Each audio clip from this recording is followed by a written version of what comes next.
মোহাম্মদপুরে 40 বছর ধরে মাটি এবং মানুষের সাথে মিশে আছে মামুনুল হক। মোহাম্মদপুরে মামুনুল হকের বাবা তিনটি জাতীয় প্রতিষ্ঠান প্রতিষ্ঠা করেছে।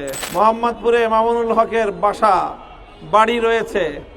মোহাম্মদপুরে আমরা তৃণমূল থেকে এখানে দাঁড়িয়ে তারপরে আজকে মোহাম্মদপুরের মাটি এবং মানুষের মুক্তির জন্য রাজপথে নেমেছি।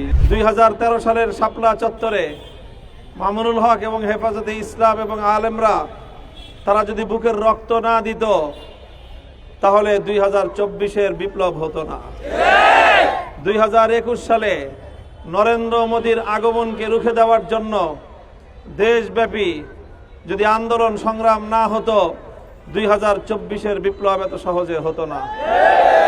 2024-এর বিপ্লবে যদি আমরা এভাবে রাজপথে না নামতাম, মোহাম্মদপুর থেকে যাত্রাবাড়ি পর্যন্ত এবং সেই ধোলাইখাল থেকে নিয়ে শুরু করে উত্তরা পর্যন্ত প্রতিটি পয়েন্টে পয়েন্টে এদেশের আলেম ওলামা, এদেশের তৌহিদি জনতা, ইসলামী জনতা, ইসলামী সংগঠনগুলোর নেতা কর্মীরা তারা রক্ত দিয়েছে, জীবন দিয়েছে।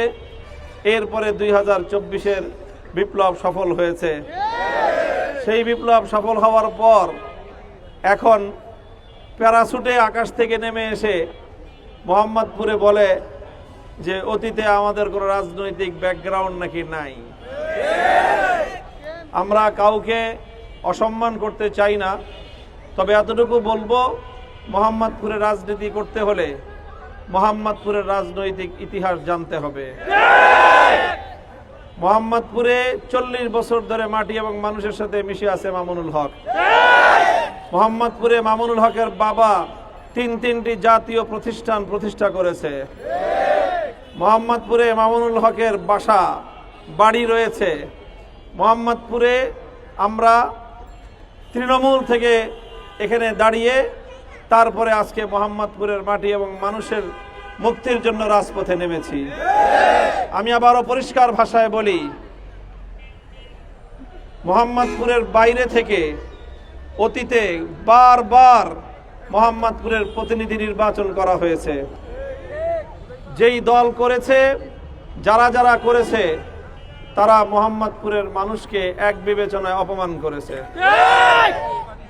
এটা বাংলাদেশে দলগুলোর জনপ্রিয়তা আছে, বাংলাদেশের বড় বড় রাজনৈতিক দলগুলোর মোহাম্মদপুরে সকলের মধ্যে সৌহার্দ্য ভালোবাসা আছে। মোহাম্মদপুরের মানুষ জাতীয় নেতৃবৃন্দকে সম্মান জানায়। কথা ঠিক না বেঠিক?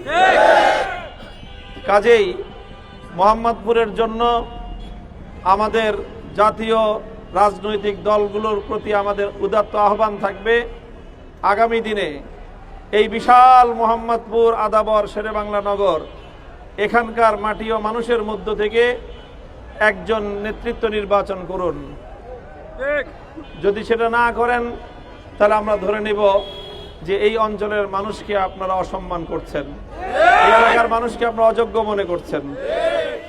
নেতা সংসদে গেলে গরিব দুঃখীর সুখ হবে, সন্ত্রাসী চাঁদাবাজেরা তাকে দেখে ভয় পাবে। রিকশা এমন মার্কারে ভাই, গরিব কি ধনী।